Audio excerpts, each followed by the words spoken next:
Episode 6. The Otis Ghost.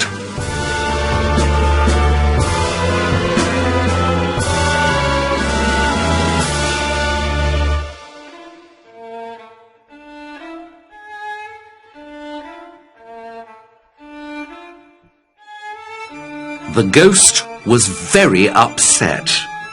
He stayed in his quiet room and did not come out at all, except to make a new bloodstain in the library each night. However, after a few days he felt better and decided to try to frighten the Otis family again.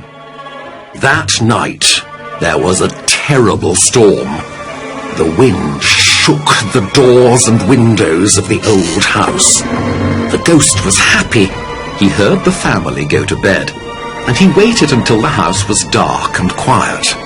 Then, at midnight, he wrapped himself in a sheet. He went up the stairs and walked along the hall. He decided to scare Washington first, because he was angry with Washington for cleaning up the bloodstain. The ghost waited at the corner of the hall outside Washington's bedroom. When he heard the clock strike midnight, he smiled and turned the corner. Suddenly he screamed and covered his face with his hands. There was another ghost in the hall. Its head was bald, and its face was round, fat, and white. It smiled a horrible smile, and a red light shone from its eyes. There was a sign on its chest, but the Canterville ghost was too frightened to read it. He ran back to his room, falling over his own sheet as he raced down the hall. When he got to his room, he jumped into bed and covered his face with the covers. But after a while, he felt brave again. He decided to go and talk to the other ghost as soon as morning came.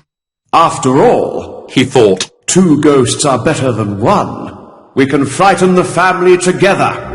When the sun came up, the ghost went back to the hall outside Washington's bedroom. The ghost was there, but now it looked different. There was no red light in its eyes, and it did not look very frightening at all. The Canterville ghost touched the other ghost, and its head fell off. He saw that it wasn't a ghost at all. It was just a kitchen brush, a sheet, and a large turnip with a candle in it. He picked up the sign and read it. The sign said, "The Otis Ghost, the only true ghost." The Canterville ghost was very angry. Those foolish Americans tricked me, he thought. How can I make them sorry for this?